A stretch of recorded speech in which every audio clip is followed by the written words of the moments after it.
നമസ്കാരം. മൂവാറ്റുപുഴ ന്യൂസിന്റെ സ്പീഡ് 70 ന്യൂസിലേക്ക് സ്വാഗതം. ആദ്യം പ്രധാന വാർത്തകൾ. വെങ്ങോല ഇരട്ടക്കൊലപാതകം പ്രതിക്ക് ഇരട്ട ജീവപര്യന്തം വിധിച്ച് മൂവാറ്റുപുഴ കോടതി. തയ്യൽ മെഷീനുകൾ വിതരണം ചെയ്ത് NGO. അന്തർദേശീയ വനദിനാഘോഷം ബോധവൽക്കരണ ശില്പശാല സംഘടിപ്പിച്ചു. വെങ്ങോല ഇരട്ടക്കൊലപാതക കേസിൽ പ്രതിക്ക് ഇരട്ട ജീവപര്യന്തം വിധിച്ച് മൂവാറ്റുപുഴ കോടതി. ഭാര്യയെയും 3 മാസം പ്രായമുള്ള കുഞ്ഞിനെയും കൊലപ്പെടുത്തിയ കേസിലാണ് ആസാം സ്വദേശി അബ്ദുൾ ഹക്കീമിനെ കോടതി ശിക്ഷിച്ചത്. പെരുമ്പാവൂർ വെങ്ങോല ഒർണ ഭാഗത്ത് നടന്ന ഇരട്ട കൊലപാതകത്തിലാണ് ആസാം സ്വദേശി അബ്ദുൾ ഹക്കീമിന് Muvattupuzha additional district and sessions കോടതി ജഡ്ജി ടോമി വർഗീസ് ഇരട്ട ജീവപര്യന്തം തടവും 2 ലക്ഷം രൂപ പിഴയും വിധിച്ചത്. 2015 ഏപ്രിലിലാണ് ഭാര്യ മെഹമൂദയെയും 3 മാസം പ്രായമുള്ള ആൺകുട്ടിയെയും പ്രതി കൊലപ്പെടുത്തിയത്. തയ്യൽ മെഷീനുകൾ വിതരണം ചെയ്ത് NGO.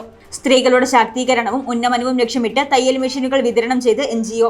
National NGO confederation Muvattupuzha socio economic and എൻവയോൺമെന്റൽ ഡെവലപ്മെന്റ് സൊസൈറ്റിയുടെ ആഭിമുഖ്യത്തിൽ 50% സാമ്പത്തിക സഹായത്തോടെ തയ്യൽ മെഷീനുകൾ വിതരണം ചെയ്തു. മൂവാറ്റുപുഴക്കാവ് ക്ഷേത്രം ഓഡിറ്റോറിയത്തിൽ നടന്ന വിതരണോദ്ഘാടനം ക്ഷേത്ര ട്രസ്റ്റ് അംഗം ശിവദാസൻ നമ്പൂതിരി നിർവഹിച്ചു. വർണ്ണവിസ്മയ കാഴ്ചയായി കൂത്താട്ടുകുളത്ത് വീട്ടമ്മയൊരുക്കിയ ഫ്ലവർ ഷോ. 40 വർഷം വരെ പഴക്കമുള്ള ചെടികൾ പ്രദർശനത്തിൽ കാണികൾക്ക് കൗതുകമായി മാറി. 70 തരത്തിലുള്ള ബോഗൻവില്ലകൾ അടക്കം നിരവധി ചെടികളുടെ പ്രദർശനവും വിൽപ്പനയും നടന്നു. പുതുവേലി മയിലാടുംകുന്നൽ AM മാത്യുവിന്റെ ഭാര്യ വത്സയാണ് വീട്ടിൽ ഫ്ലവർ ഷോ ഒരുക്കിയത്. പൂനെ, ബാംഗ്ലൂർ, മണ്ണുത്തി എന്നിവിടങ്ങളിൽ നിന്നുള്ള ചെടികളും പ്രദർശനത്തിനായി എത്തിച്ചിരുന്നു.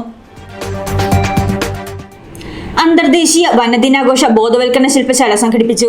കേരള വനം വന്യജീവി വകുപ്പ് സാമൂഹ്യ വനവൽക്കരണ വിഭാഗം പെരുമ്പാവൂർ റേഞ്ചും അന്നൂർ ഡെന്റൽ കോളേജ് മൂവാറ്റുപുഴയും സംയുക്തമായി അന്തർദേശീയ വനദിനാഘോഷ ബോധവൽക്കരണ ശില്പശാല സംഘടിപ്പിച്ചു. College administrative chairman advocate TS Rasheed ബോധവൽക്കരണ ശില്പശാല ഉദ്ഘാടനം ചെയ്തു. ഏകദിന കരിസ്മാറ്റിക് ബൈബിൾ കൺവെൻഷൻ വെള്ളിയാഴ്ച.